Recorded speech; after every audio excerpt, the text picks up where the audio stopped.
오늘은 성전 미문의 안전뱅이에 대해서 말씀을 전하도록 하겠습니다. 오늘 말씀의 주인공인 성전 미문의 안전뱅이는요, 이 사람의 경우 성경에 그 이름조차 나오지 않습니다. 하지만 그는 사도들을 통해 말씀을 들었어요. 그리고 그 말씀과 더불어 믿음으로 치유를 받았습니다. 그 말씀과 더불어 믿음으로 치유를 받았습니다. 그뿐 아니라 이 사람은 초대교회가 성령님이 역사하시는 참 교회요, 예수님이 참 구주이심을 보여주는 산 증거가 되었다는 거예요. 산 증거가 되었다. 또한 그를 통해 교회가 폭발적으로 성장했습니다. 특별히 그가 치유받은 시간은 제9시 기도 시간, 즉 오후 3시였어요. 사람들이 많이 있었을 때. 그래서 많은 유대인들에게 그런 표적이 되었고 증거가 되었어요. 이제부터 이때 이루어진 사건들을 조명해 보면서 하나님께서 우리들에게 무엇을 말씀하시는지 살펴보려고 합니다. 주님께서 주시는 귀한 은혜를 받는 이 시간이 될 수 있기를 예수님으로 축원합니다. 할렐루야. 자, 그럼 성전 미문의 안전뱅이를 통해서 하나님께서 우리들에게 무엇을 말씀하시고자 하시는지 첫 번째를 보시겠습니다. 첫 번째는 베드로와 요한이 보라 할 때 보았다. 베드로와 요한이 보라 할 때 보았다. 사도행전 3장 4절 5절 말씀을 제가 교독합니다. 베드로가 요한과 더불어 주목하여 이르되 우리를 보라 하니 그가 그들에게서 무엇을 얻을까 하여 바라보거늘. 바라봄의 법칙. 베드로와 요한이 보라 할 때 보았다는 것은 이 적용적으로 말씀에 선포되는 말씀에 이 주의 종에 이제 순종하였음을 뜻합니다. 순종하였음을 뜻합니다. 오늘 본문에서 베드로와 요한이 우리를 보라고 함에 사용된 이 헬라어 원문 표현은요, 위를 향하다, 위로 붙들다라는 의미를 가진 그런 단어가 쓰였어요. 안전뱅이가 바라본다는 것 역시도 같은 의미라는 거죠. 사도들은 베드로와 요한에게 보라고 했고요, 보라고 한 그대로 안전뱅이는 순종합니다. 이 표현에는 그 안전뱅이가 사도들을 붙드는 간절한 태도가 담겨 있다는 거예요. 선포되는 말씀, 이 주의 종을 강하게 붙들었는데 이런 예수님을 붙드는 것이나 같은 것으로 볼 수 있다. 같은 의미를 볼 수 있다. 말씀을 증거하고 있습니다. 마태복음 10장 40절 말씀을 제가 대독합니다. 너희를 영접하는 자는 나를 영접하는 것이요, 나를 영접하는 자는 나 보내신 이를 영접하는 것이니라. 예수님은 너희를 영접하는 것이 예수님을 영접하는 것이라고 말씀하셨어요. 성전 미문의 안전뱅이는요, 사도들 주의 종을 심령으로 영접했고요, 그로 인해서 그들의 말에 순종했습니다.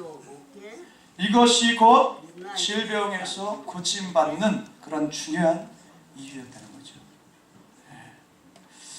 사도행전 2장 42절 말씀을 제가 하겠습니다. 그들이 사도의 가르침을 받아 서로 교제하고 떡을 떼며 오로지 기도하기를 힘쓰니라.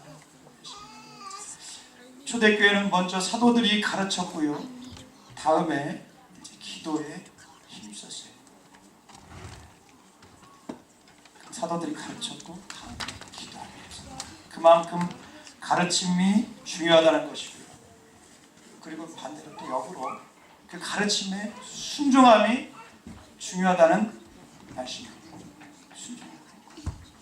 가르침으로 끝나는 것이 아니라 순종을. 우리는 초대교회 성도들 같이 선포되는 말씀 속에 주의 종의 말에 순종해야 될 줄로 믿습니다. 히브리서 13장 17절 말씀을 보면 이런 말씀이 나옵니다. 제가 대독합니다. 너희를 인도하는 자들에게 순종하고 복종하라. 그들은 너희 영혼을 위하여 경성하기를 자신들이 청산한 자인 것 같지 않으니라. 그들로 하여금 즐거움으로 이것을 하게 하고 근심으로 하게 하지 말라. 그렇지 않으면 너희에게 유익이 없느니라. 성경은 가르치는 자에게 순종할 것을 명령하고 있습니다. 여기서 가르치는 자는 이제 교회 안에서 리더들이 말하는 거죠. 주의종, 목회자들이 얘기할 수 있는 것이죠. 그처럼 가르침에 순종하는 자에게 성경은 뭐라고 말씀하고 계십니까? 축복을 말씀하고 있어요. 축복을 약속합니다. 성전 미문의 앉은뱅이가 복을 받음도 그와 같다는 것입니다. 곧 그가 순종한 것은 선포되는 말씀, 이 주의 종에게 선포한 순종한 것이라는 거예요. 예수님께 순종한 것으로도 볼 수 있다. 엘리사는 나병 환자인 나아만에게 요단에서 7번 몸을 씻으라고 하죠. 이는 납득이 안 되는 일이었어요. 나아만에게. 그래서 나아만은 격분합니다. 격분해요. 감히 나에게 내가 어떤 사람인데, 야, 전쟁 용사이고 영웅인데 나한테. 근데 그런 그가 아람에서 이스라엘 땅까지 와요. 자기가 생각할 때는 자기를 환대하고 극진 영접하고 안수하고 온갖 일을 할 줄 알았는데 딸랑 종 하나를 보내가지고 요단 강물에 몸을 씻으라고 하니까 이것에 아주 격분을 합니다. 모독을 느끼고 멸시감을 느끼고 기분 나빠해요. 자존심 상해합니다. 그래서 격분해요. 하지만 그렇게 해서는 그가 치유받는 결과를 얻을 수 없었잖아요.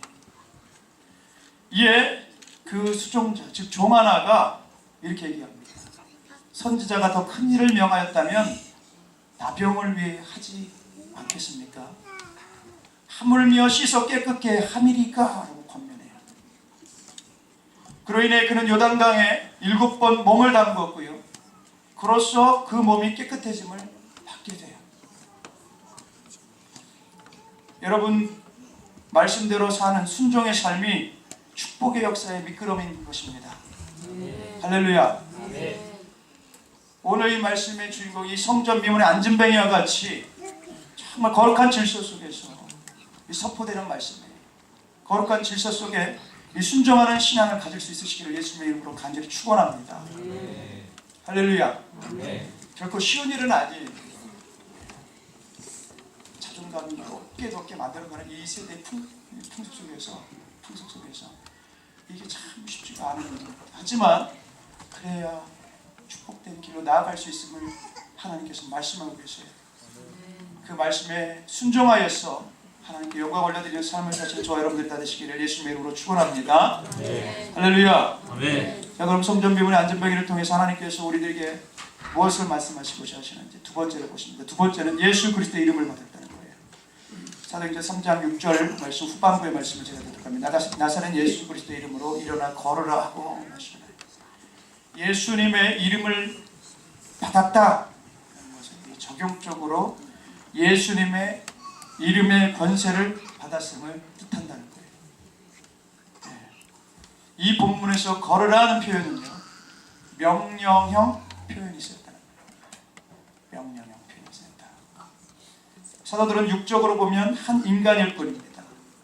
그런데 어떻게 이렇게 걸으라고 막무가내로 명령할 수 있었는가?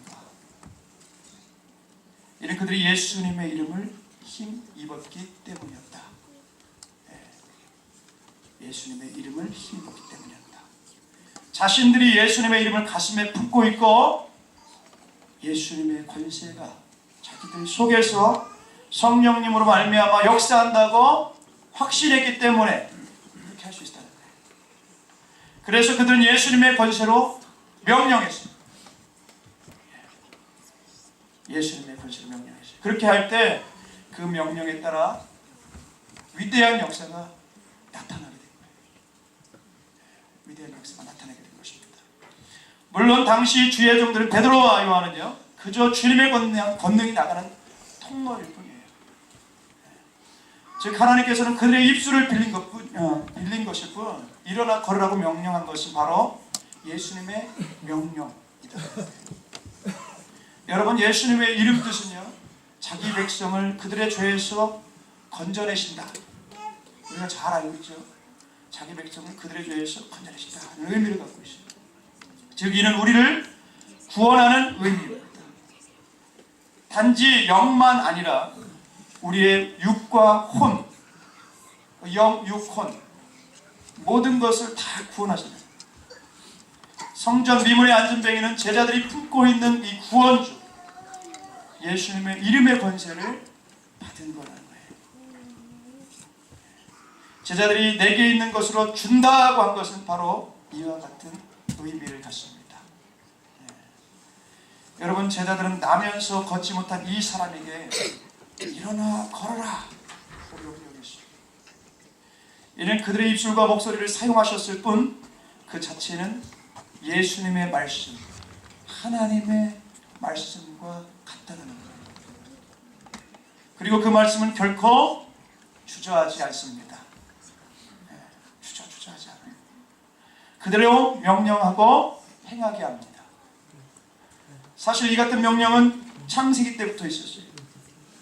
즉 만물을 창조하심에 있어서도 하나님은 단지 명령하셨습니다. 그리고 하나님께서 명령하시자 그대로 이루어졌어요.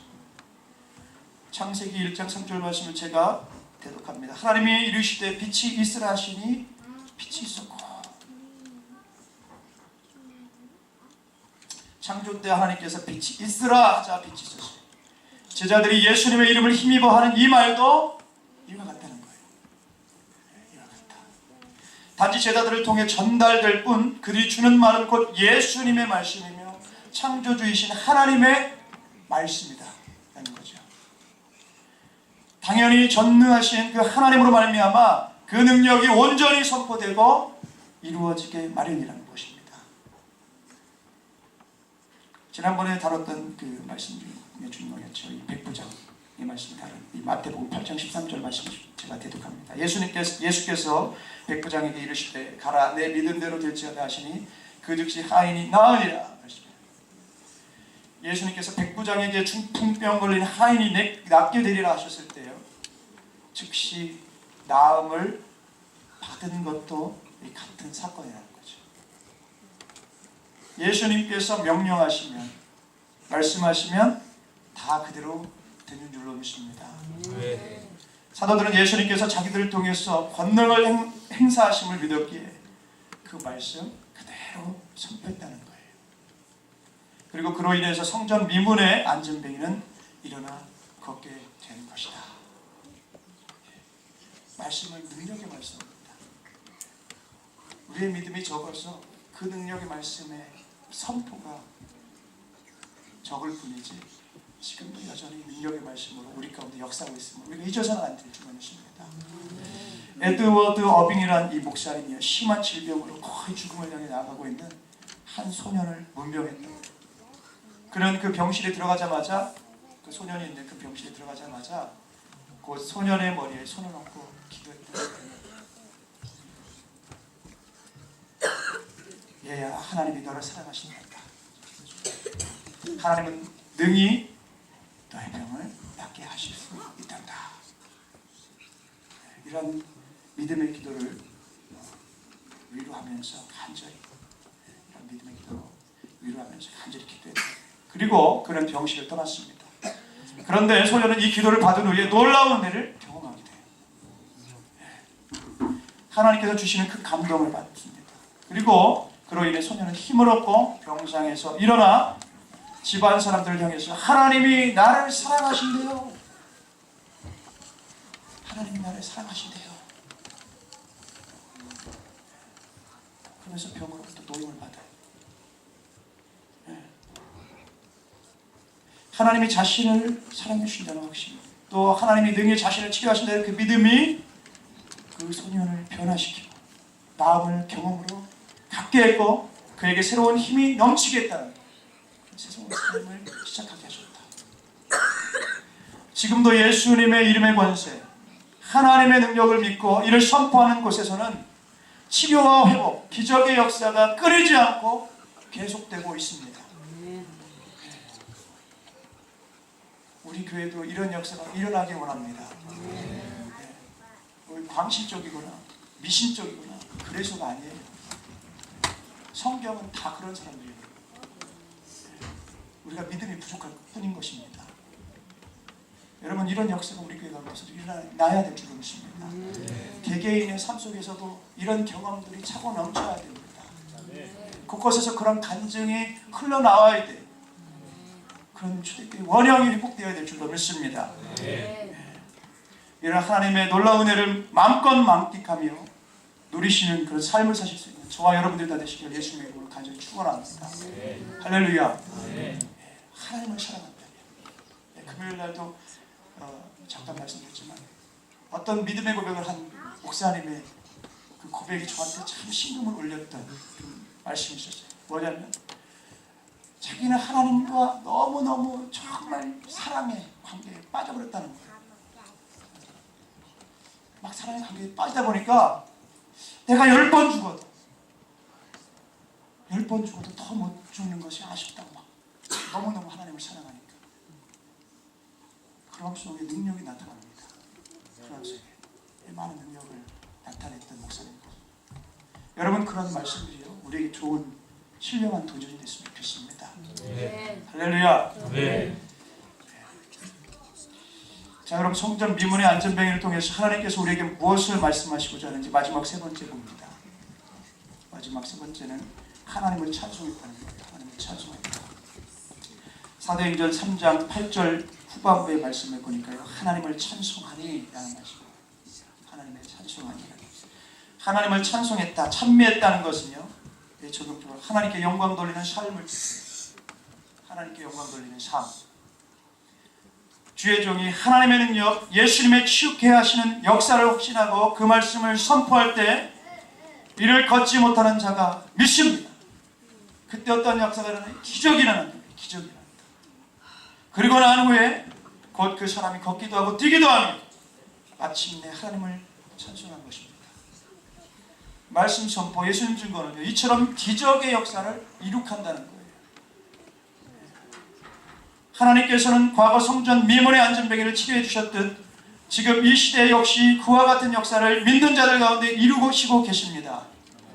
그리고 그로 말미암아 하나님을 찬양케 하신다는 거예요. 하나님께 감사와 감격의 찬송과 영광을 돌리게 하신다. 믿으십니까? 할렐루야. 그럼 확고한 믿음 속에 나아갔으면 좋겠어요. 관념이나 사상이나 철학이 아니에요. 신앙은. 그리고 걷지 못하던 안전뱅이가 치유받은 이후 함께 성전에 들어갔다는 것은 예배신앙을 뜻합니다. 그가 하나님을 찬송했다는 것은 하나님께 영광 돌림을 뜻합니다.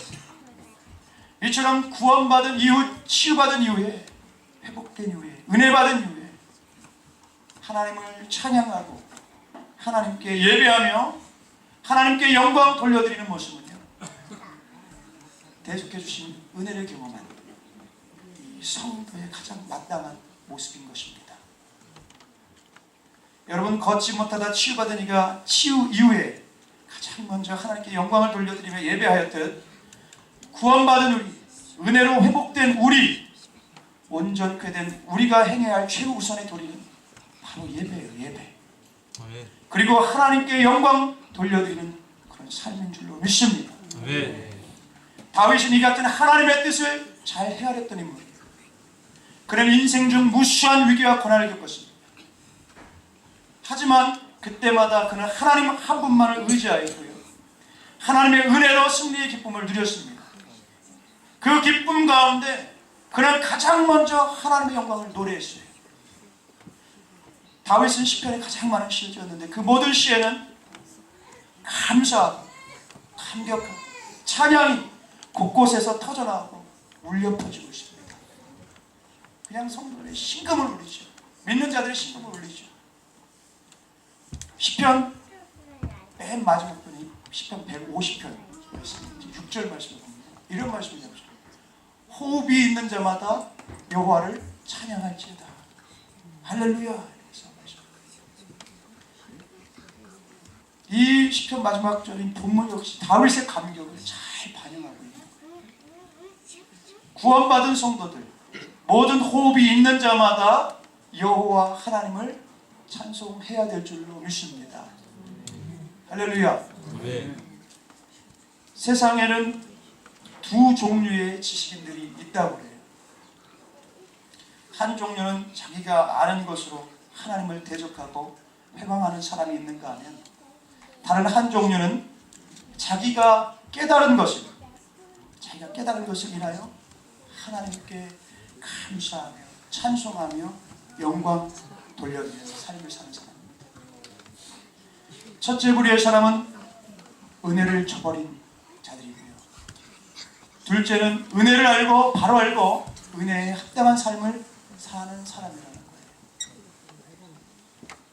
첫째 부류의 신뢰로 이 유명한 성경의 편집위원장을 예로 들죠. NIV 편집위원장. 그 사람이 이런 말을 했거든요.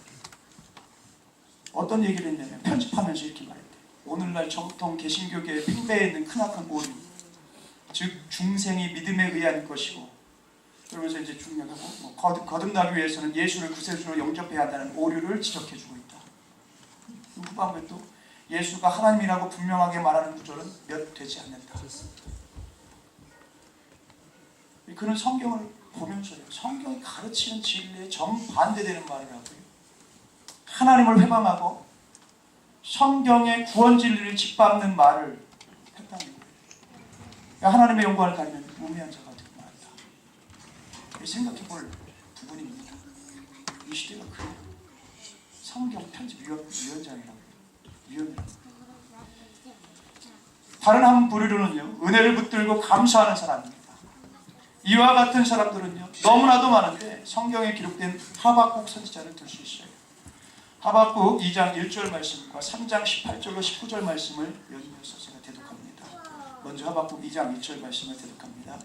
내가 내 파수하는 곳에 서며 성루에 서리라. 그가 내게 무엇이라 말씀하실는지 기다리고 바라보며 나의 질문에 대하여 어떻게 대답하실는지 보리라 하였더니, 그리고 이어서 하박국 3장 18절로 19절 말씀입니다. 나는 여호와로 말미암아 즐거워하며 나의 구원의 하나님으로 말미암아 기뻐하리로다. 주 여호와는 나의 힘이시라. 나의 발을 사슴과 같게 하사 나로 나의 높은 곳에 다니게 하시리로다. 여러분, 오늘날을 살아가고 있는 우리는요, 나는 어떤 부류에 속합니까? 어떤 부류에 속합니까? 받은 은혜를 알고 그 은혜에 감사하고 찬송하는 삶을 살고 계십니까? 아니면 그렇지 않습니다. 우리가 아는 일을 통해서, 우리가 깨달은 지식을 통해 늘 하나님께 영광 돌려드린 삶을 살아야 될 줄로 믿습니다. 그러한 삶을 살기로 결단하시는 저와 여러분들이 다 되시기를 예수님의 이름으로 간절히 축원합니다. 할렐루야. 우리는 예수만 부르다가 죽어야 될 시간입니다. 거기에 내가 이제 포함되면 큰일 나지 않을까 생각이 됩니다. 여러분, 우리가 하나님께 꼭 영광 돌리는 삶을 살 수 있었으면 합니다. 할렐루야. 말씀을 정리하겠습니다. 오늘 성전 미문의 안전뱅이가 이 치료받았다는 것은 곧 우리가 질병에서 치유받고 삶의 고통에서, 우리의 인생에서 치유받은 비결을 말씀하고 있습니다. 그리고 그에 합당한 삶을 가르쳐주고 있다. 이를 위해 우리는 죄종에게 그리고 선포되는 하나님의 말씀에 순종하는 삶을 살아야 된다는 거예요. 거룩한 질서 속에. 그리고 그 선포되는 말씀, 하나님의 말씀으로 받아야 된다. 그리고 오직 예수님의 이름의 권세를 붙들고 그 권세를 힘입어야 되는 것입니다. 그 권세는 능히 우리의 질병, 삶의 모든 문제를 해결해 줄 수 있는 거예요. 아울러서 이 모든 은혜와 축복을 받았다면 하나님께 영광 돌리는 삶, 늘 하나님께 예배하는 삶을 살아야 되는 것입니다. 이러한 회복과 치유, 그리고 영광과 찬송의 역사가 저와 여러분들의 삶 속에 가득 넘쳐나기를, 가득 이루어지기를 예수님의 이름으로 간절히 축원합니다. 할렐루야.